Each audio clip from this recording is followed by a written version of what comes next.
सगळ्यांच्या पाया माझ्या गंगारात आपला चित्त शुद्ध करा. इतरते करावी देवाचे चिंतन करून या मना परिधान. सकळांच्या पाया माझ्या गंगारात आपला चित्त शुद्ध करा. तुकामने लाभ होईल ते यकार करा काय मारे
हाची प्रदेश नका करू नाश आयुष्याचा सकळांच्या पाय माझे दंडवत आपलाई चित्त शुद्ध करा वितत करावे देवाचे चिंतन करणे मन शुद्ध व्हावे सकळांच्या पाय माझे दंडवत आपलाई चित्त शुद्ध करा तुका म्हणे लाभ होयत व्यापार करा काय फार शिकवावे सकळांच्या पाया माझे दंडवत आपलाई चित्त शुद्ध करा प्राप्त प्रसंगी घेतलेला आपण संत श्रेष्ठ जगद्गुरु तुकोबराय यांच्या गाथेमधून 4 चरणाचा असून आता हे जे कीर्तन सेवा आहे कीर्तन निमित्त त्याला थोडंसं देणं गरजेचं आहे कारण आपल्या 80 गावांमधून केवळ सोनाबाई मारुत तुकोबा यांचं हे दुसरं पुण्यस्मरण आहे पाचवं पुण्यतिथी आहे तर या निमित्तानं हे कीर्तन सेवा ठरलेली आहे तर आता आपण त्याच म्हणजे स्वरूपाचा आपण की काय घेतला मी आपण छान निवडला मी संताला आपण घेतला होता परंतु कालावधी आणि रस्त्याकडे बांधायची तर त्या म्हणलं म्हणून आपण निवडला चलता आणि त्याच्या स्टेशन आपलं जेवढं काय करता येईल तेवढं करूया आपण तर या अभंगाचा सरळ असं होतो की आता तरी पुढे हाच उपदेश बघा आता ह्याच्या पाठीमागचं सोडून द्या आता हे पण पुढे जे का पाठीमागचं आपल्याला मला सांगा आपण मानून देणं आपल्या आत्माने चुका झाली असते होणार आहे बरोबर त्या चुकाकडे आता लक्ष द्यायचं आपण म्हणतो ऐकायला जर म्हणलं ना तर आता बाबा मला सांगायचे आता काय किती दिवस राहिले आता कशाला आणि कसल्या फायद्यात पडायचं असं काय करणार त्याच्यावर बाबा हे सोडून द्या ना आता जेवढं का पाप झाला असेल आपल्या हातून काढलेला असेल मग ते आता तरी निदान आता तरी पुढे हाच उपदेश नका करू नाश आयुष्याचा आता मला सांगा उद्देश पुढे कुणाला करावा उद्देश करत असताना समोर व्यक्ती कोण आहे लहान आहे मोठी आहे वयस्कर आहे तर समवयस्क आहे याप्रमाणे उद्देश केला जातो आता उद्देशावर बोलायला खूप आहे तर आता मला सांगा इथं तुकाराम महाराज काय म्हणतात की आता तरी पुढे हाची उपदेश नका करू नाश आयुष्याचा बाबा आयुष्याचा नाश करू नका झाले सोडून द्या पण इथून तरी पुढे आता इथून पुढे या क्षणापासून पुढे काय करा एक आपलं आयुष्य सुधारा कारण पुढे आणि तिने सांगितलं काय सांगितलं किंवा आता तरी पुढे हाच उपदेश नका करू नका सकळांच्या पाया माझ्या दंडवत बघा किती महान व्यक्ती आहे आणि ती व्यक्ती काय म्हणते आपल्याला सकळांच्या पाया सगळ्यांच्या तुमच्या पाया पडून मस्तक ठेवून तुमच्या चरणाशी नाक घासून काय म्हणतात बरं काय म्हणतात की सकळांच्या पाया माझा दंडवत अक्षरशः दंडवत घातला कशासाठी घातला आपला चित्त शुद्ध करा याची चित्त आहे ना आपलं चित्त भरलेलं आहे ती शुद्ध पाहिजे शुद्ध करून काय करा शुद्ध करा ना बरं तुम्ही मग का तुम्ही आम्ही का म्हणाला काय म्हणता अहो तुकोबर आहे तुमचं खरं तुम्ही म्हणताय की आम्हाला पटतंय बरोबर आतापासून आमच्या हातात काय पाप झाला असेल तुम्ही म्हणताय आता इथून पुढे तरी पाप होणे अशा दृष्टिकोन तुम्हाला मग आता मला सांगा आणि काय करावं काय केलं म्हणजे आमच्या हातून ही पाप नाही होईल त्यावेळेस तुकाराम महाराज दुसऱ्या चरणामध्ये काम म्हणतात बघा तिथं ते करावे तिथं काय करा देवाचे चिंतन तुम्ही काय करा देवाचे चिंतन करा बाबा आता करोनिया म्हण शुद्ध व्हावे किंवा एक असं दोन शुद्ध व्हावे शुद्ध व्हावे किंवा एक आता मला सांगा करोनिया म्हण शुद्ध व्हावे सकळांच्या पाया माझे दंडवर आपलं एक चित्त शुद्ध करा ज्यावेळेस काय करा तुम्ही देवाचं चिंतन कराल त्यावेळेस तुम्ही निश्चितच याच्यातून मुक्त होणार आहे पापातून मुक्त होणार आहे तुमच्या हातून पाप होणार नाही बरोबर आहे हो बरं आणि काय साधे काय विचार बघा काय हो ठीक आहे आम्ही देवाचं चिंतन केलं. मग त्याच्या पुढे काय तुकाराम महाराज म्हणा तुका म्हणे लाभ हो येतो व्यापार. बऱ्या काय फार शिकवले हे तुकाराम महाराज म्हणतात. अरे बाबा हे त्यात मोठासा लाभ आहे. व्यापार कसा आपण करतो, व्यापार कसा करतो आपण फायद्यासाठी करतो ना, तसा हा फायदा आहे. कुठला फायदा आहे? आपलं आयुष्य. आपलं आयुष्य काय आता तुम्ही फायदा कुठला म्हणाल तर आयुष्य आपलं क्षणोक्षणी वाट आपलं आयुष्य क्षणोक्षणाने आयुष्य वाढायला बघा पावला गणी श्वासा गणी काय विषय आपलं संपर्क झालेला आपण त्याचा विचारच केला. हो मला सांगा विचार करायला पाहिजे पण आपण तो विचार करायला तयार नाही.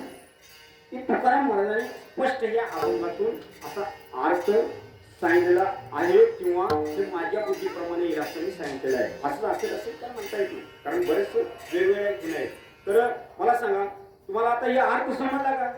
सगळ्या समजला असेल जरा फ्रेश मध्ये बसला ते शरीर काय ना आता आपण जेवण तुम्ही बसा काही काळजी करू नका टेन्शन घेण्यासाठी मी काय सांगत नाही बरं का. थोडा कालावधी आहे तर फ्रेश मध्ये बसा आणि तुम्ही मला सांगा आता या अभंगाचा अर्थ समजला का?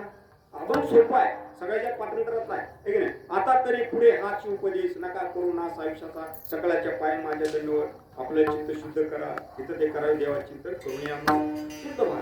तर हा जो अभंग आहे हा अभंग तुम्हाला सांगा म्हणजे त्याचा साथ सांगितला त्याचा अर्थ आपला आता कीर्तन मामा जाणे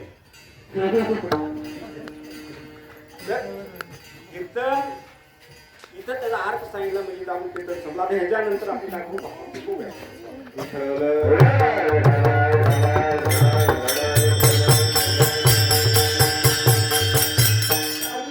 जास्त वेळ गेला आता ही जी उपदेश करणारी जी व्यक्ती आहे किती महान आहे. साधी सोपी आहे का? साधी सोपी आहे का ती व्यक्ती? साधी सोपी नाही. तुकाराम महाराजांचं वर्णन करावं थोडं आहे. मला सांगा ज्या माणसानं की जगा खाय काळ आणि माथा दिला पाय अहो असा असणारा तो व्यक्ती आहे. जगाला काळ खाला त्या काळावर सगळ्या मात केलेली ते तुकाराम महाराज तरी त्याच्या मस्तकी पाय दिला बरोबर आहे. त्यांना त्या काळातून सोडवलं. तर मला सांगा हेच नाही आणि काय आता प्रत्येक ठिकाणी असते लक्षात घ्या हे तुकाराम महाराजांचं जर तू कोण होतं तुकाराम महाराज खूप गरीब होतं. तुकाराम महाराज कुठेतरी म्हणजे त्यांना खायला नव्हतं काय अन्नच नाही असं नाही तसं नाही. पण माझे बाबा त्यांचे वडील पोरं बांधले हे सावकारी करीत होते आणि त्या फळाची 100 एकर ऊस असलेली बैल त्या निज मुलगी त्यांना दिलेली होती. मला सांगा आपल्या मुलीची मुलगी पुण्याची त्याला साधी गोष्ट होती का? सावकारी होती भाजन होती त्यांच्या वाड्यावरून तंटा सोडत होती भांडणं सोडत होती मान होता त्यांना. मला सांगा मान सध्या होता तुकाराम महाराजांना.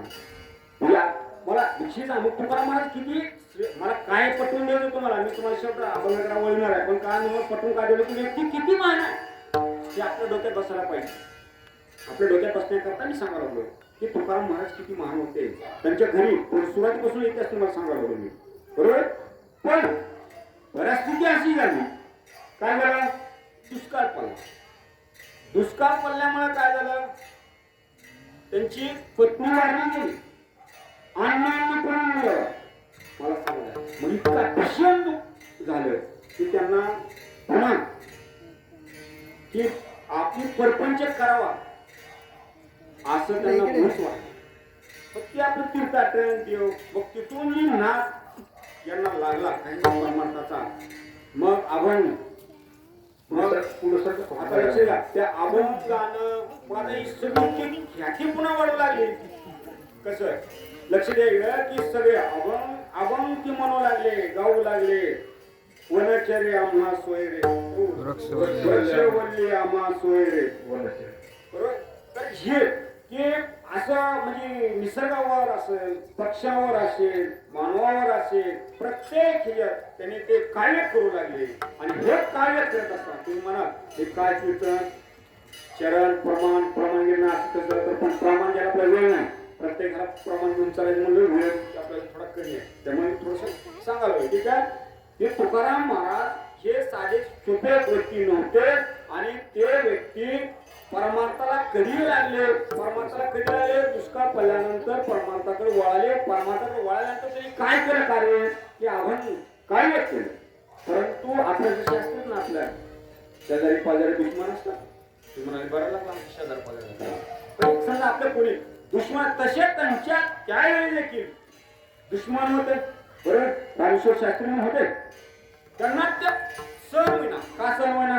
अरे बाबा हे कुंभाराचं लेकरू आहे आणि हे काय करावं. त्यांची वहवा संगड काय लागली. गाव लोक चला कुठं तुकाराम महाराज कीर्तन आहे. चला कुठं डोंगर गडावर डोंगर जायचं. कुठे घोरडा डोंगर जायचे संगड म्हणजे तुला जिकडं बळ तिकडं तुकाराम महाराजांच्या मागे सगळी माणसं. हे जवळ सगळ्या गावाला असं वाटायला लागलं आणि त्या विरोधकाला तर असं वाटलं की बस आपलं काय खरंच नाही. अरे आपण पुण्यात कुळात जन्मलो पण आपला व्हावा नाही आणि कुंभाटाच्या कुळात जन्मला आणि त्यांचा व्हावा एवढा काय. मग यासाठी त्यांनी काय केलं. ज्यावेळी दगडा सहित वह्या तारेला देशा ते काय केलं त्याने ते वह्याचं गटुडं बांधलं. कोणी बांधलं. रामेश्वर भट्ट शास्त्री म्हणतात. रामेश्वर भट्ट त्यांनी ते गटुडं बांधलं आणि कुठे टाकलं. इंद्रायणीच्या बरोबर घरामध्ये टाकलं. आता मला सांगा एक तर दुःख कुठलं होतं त्यातून कसं तरी सावरलं होतं आणि त्यातून पुन्हा हे केलेलं कार्य सगळं दगडा सहित दगड बांधली कशासाठी मांडली ती वरी येऊ नये म्हणून. वरी येऊ नये म्हणून. पण ह्याचा एक म्हणजे थोडा वेगळा तुम्हाला मी सांगतो. दगड बांधल्यानंतर पाण्यात टाकल्यावरती वरी येतं का आणि पुन्हा एक शब्द दिला तारियाला देशाला. आता लहानीला निकास स्पर्श झाला अवघायला स्पर्श देत तरी सादर तिथे. मग आता ही मला सांगा कसं ही गाता कशी वरी आहे. सांगायचं तात्पर्य त्या एक मथित अर्थ असा आहे.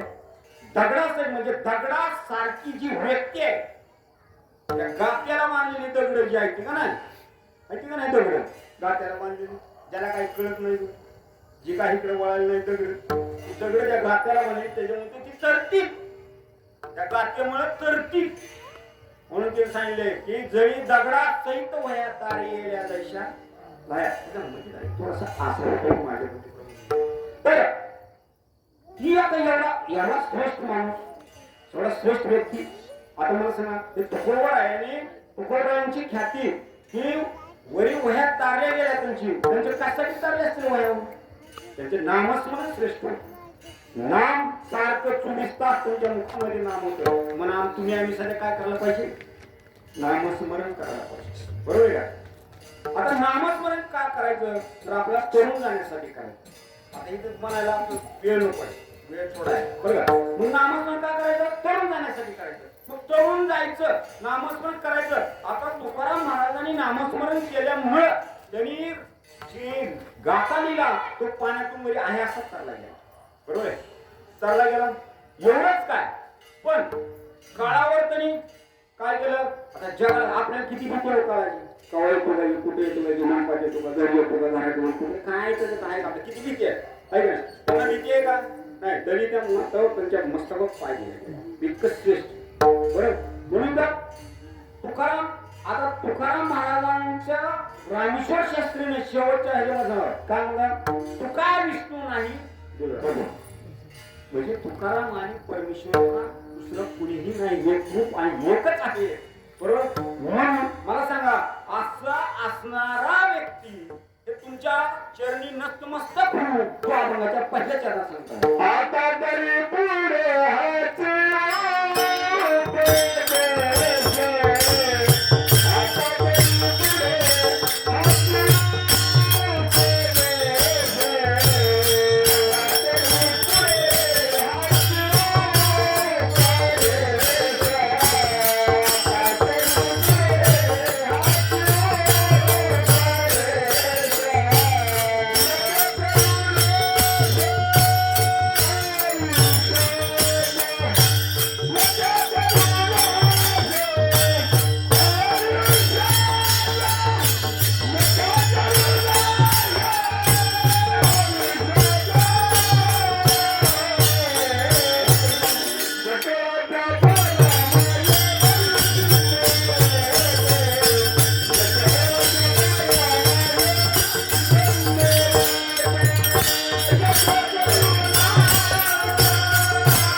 क्षणोक्षणी वाट ध्येय हे काळाचे धन कुबीराचे तेथे माणसाचे काय आहे? आपलं काय आहे?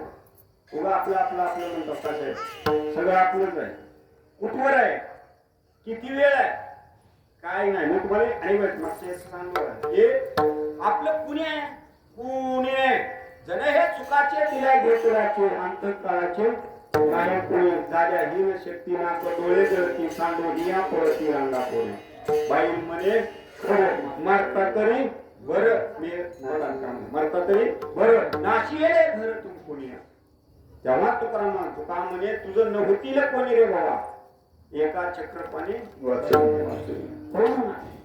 कोण आहे आपलं कोणी नाही आपल्या घरची उमऱ्यात बसतोय पाडलं सोयरत मशानात बसतोय बरोबर आहे आणि आपला स्वतःचा मुलगा काढीला येतोय कोण आहे काय साठी करावं लागेल कशासाठी करावं अहो या मातोश्रीकडे पहा हा मातोश्रीने आपल्यासाठी काय केलं महाराज साहेब थोडस विचार करत चला अंतःकरणापासून विचार करत चला आपण लहान होतो त्यावेळेस झोपेतून 10 माता उठली असेल फडकं बदललं असेल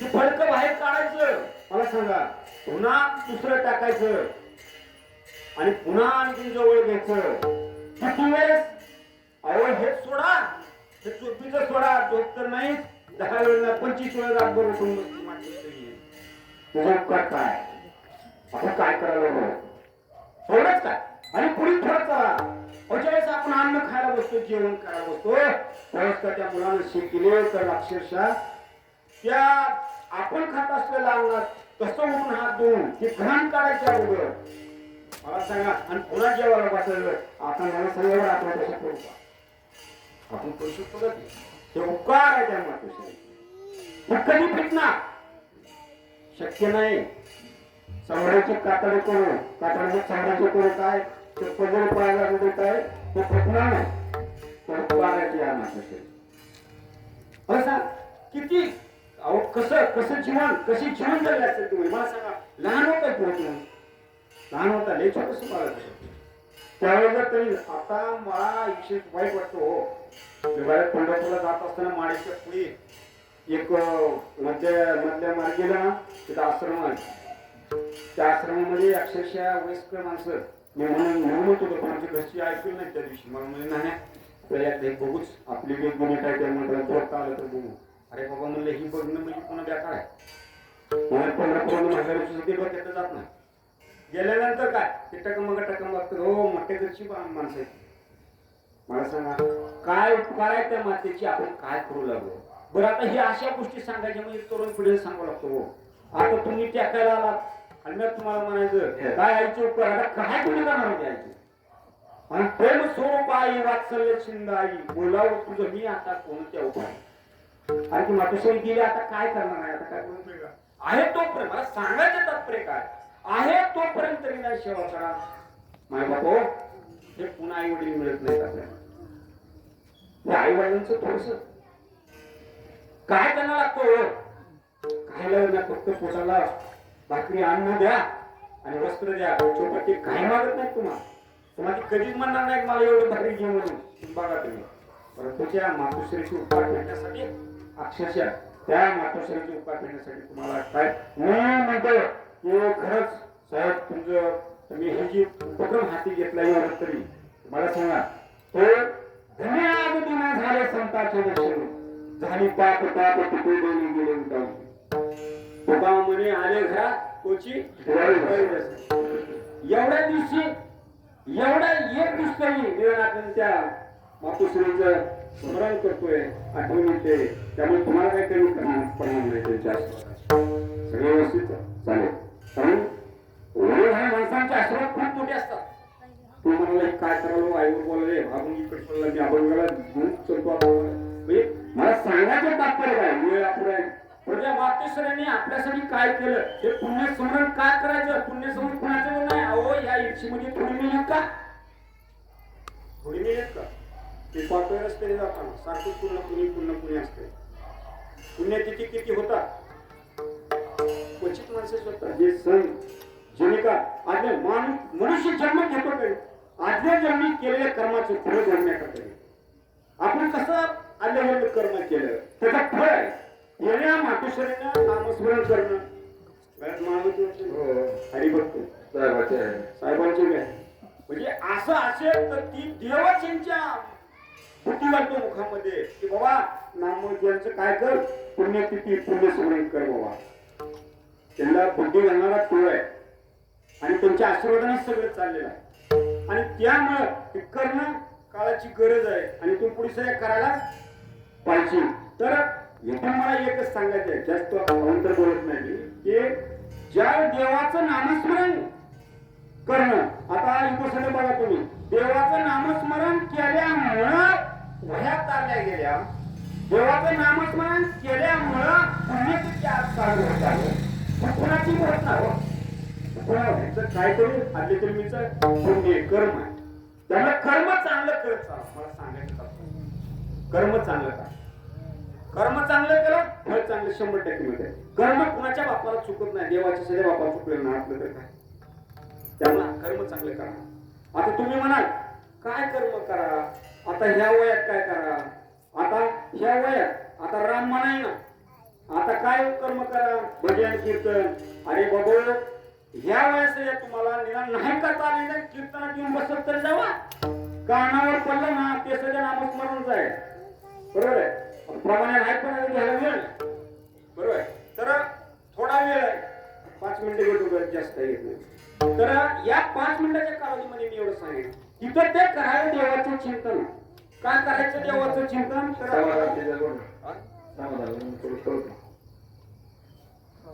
बाबा असं बोला असू दे असं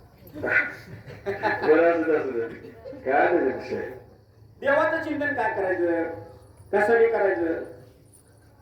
देव आपल्या संकटातून तारतो. हे सरळ मी का उघडत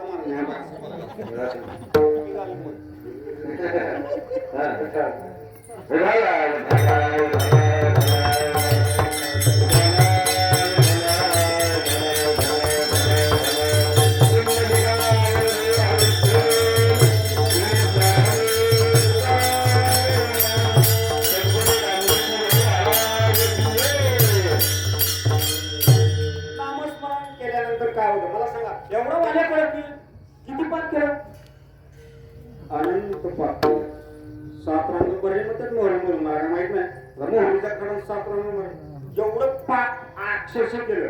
पण नाम काय केलं पाठ केलं पण फक्त केवळ एक नामामुळे तो तरला गेला. काय झालं पुन्हा आता तिला इथं जाणार मुलीची भेट झाली त्यांना नामस्मरण करायला लावलं बसलं करीत बसलं ते बरोबर. आता हे सगळं सांगून वेळ नाही खुशी लगेच बघतो नाही. त्यामुळं काय करू आपण किंवा त्या वालेपणाला तारले गेलो एवढंच काय मला सांगू द्या. आता हे मातोश्रीचं नाव निघालं म्हणून मी सांगतो की ह्याचं बाळपण कुणी केलं ते भगवाच्या पत्नीचं देवाने केलं ना. कशामुळे केलं कर्म किती चांगला बघा कर्म किती चांगलं आहे. लक्षात घ्या रानोजी म्हणून त्यांचे सासरे होते.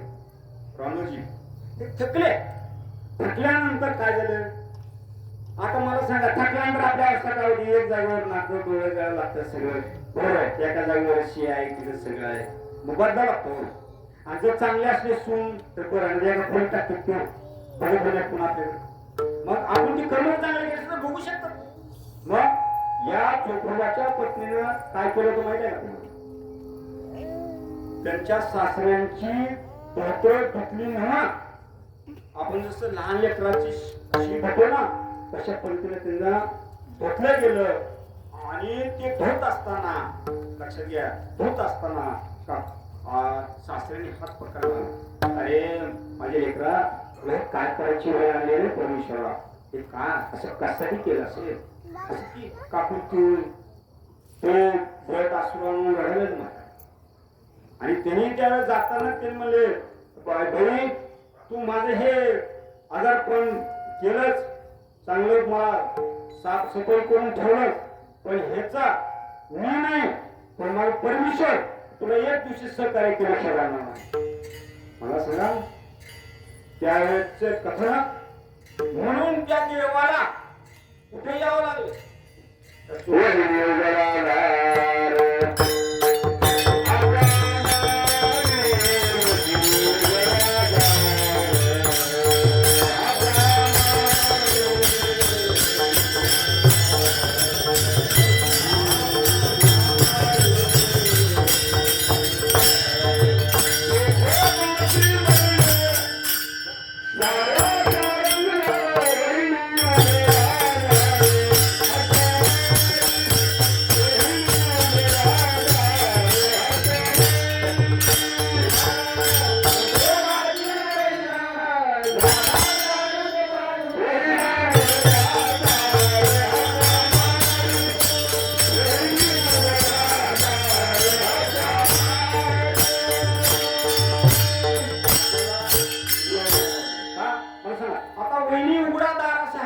कोणाला काय आला काय कारण अहो तिथं मी कारणच घडलं काय कारण घडलं हे चोखोबा कुठं होते दिंडीमध्ये पंढरपूरला गेले होते आणि त्यांना सांगितलं होतं तुम्ही पुन्हा आपल्या जे आहेत ना तुझी बहीण त्यांना तिथं घेऊन या माझं बाळंतपण करण्याकरता पण ते विसरलं कशात विसरलं नामस्मरणामध्ये विसरलं आणि हे नामस्मरणाने विसरलं त्यांना ते वाटलं माझा भक्त एक नामस्मरण करतोय या भक्ताचं कुठलं संकट आहे म्हणून तिथूनपर्यंत यायची पाहिजे तिथपर्यंत घरापर्यंत म्हणून त्यांनी म्हणले की वहिनी उघडादार असे असताना तिथपर्यंत येऊपर्यंत शिकतो म्हणून मला सांगायचं तात्पर्य काय दुसऱ्या चरणामध्ये तिसऱ्या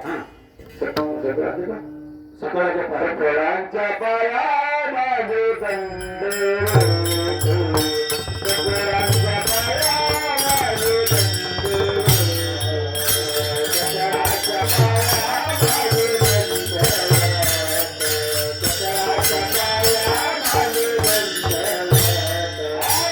सकाळच्या पाया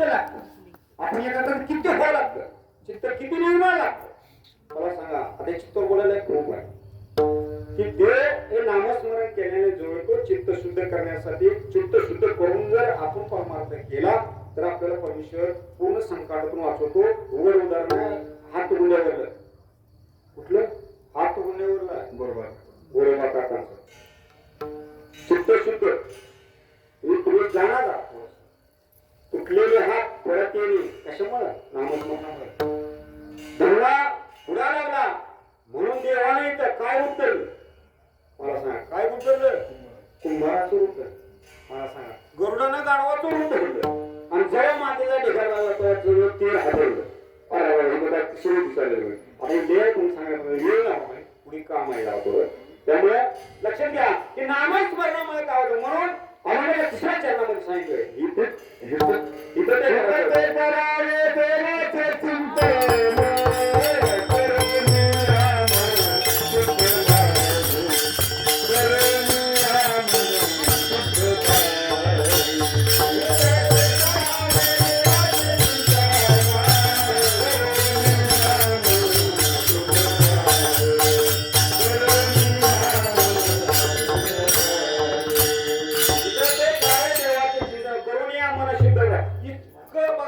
आपले तर सगळे गुण चांगले एकच गुण आपल्या शरीरात बेकार गुण आहे तो कुठलं ते म्हणजे मन मला सांगा मन इतकं बेकार आहे ना मन आपल्याला उठू बी देत मन आपल्याला कुठे जाऊ बी देत नाही मन आपल्याला झोपू बी देत नाही आणि मन आपल्याला काही करू बी देत नाही सगळं आपल्याला मनात आहे बरोबर तू म्हणाला असतस का तू बघ आपण एखादा म्हणलं अरे कीर्तन गेलं काय नाही मनात शब्द सहज अरे याचं कीर्तन नाही म्हणजे मनच नाही स्पष्ट असं वाक्य केलं म्हणजे मन आहे रे म्हणा नको गुंतू माया जाईल काळाला जवळ रागा असावा मग आता बघा मन किती मन ओढाळ धर पिका तीन धर पहिला बस जसं पिकामध्ये एखादं जनावर सोडावं त्या पद्धतीने जनावर जसं गोडे काय खाऊ भांडा वगैरे काय खाऊ कळत नाही तसंही मनाची अवस्था आहे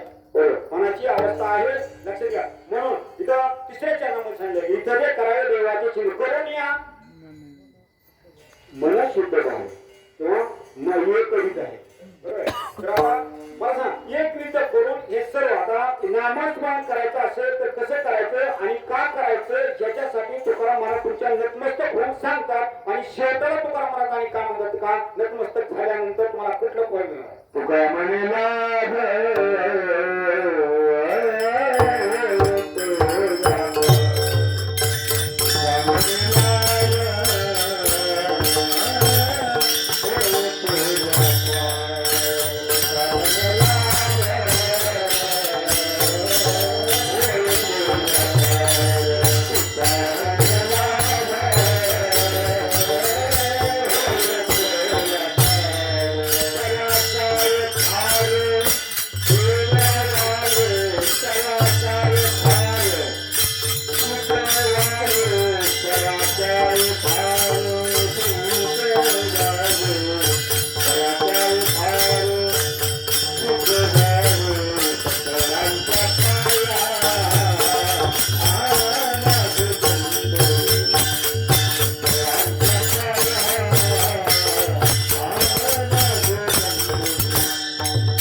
त्यातलं भजन घेतलं ना तर कोणी घेऊ ना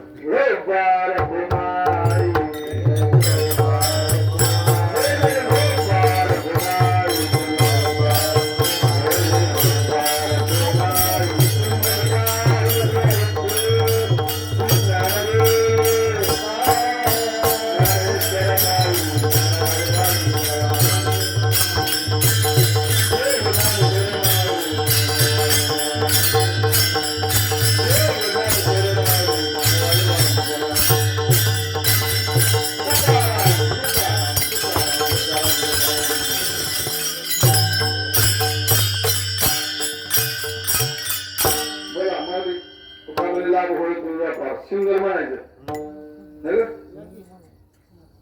सिंगर बनवता का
म्हणू द्या हा बरोबर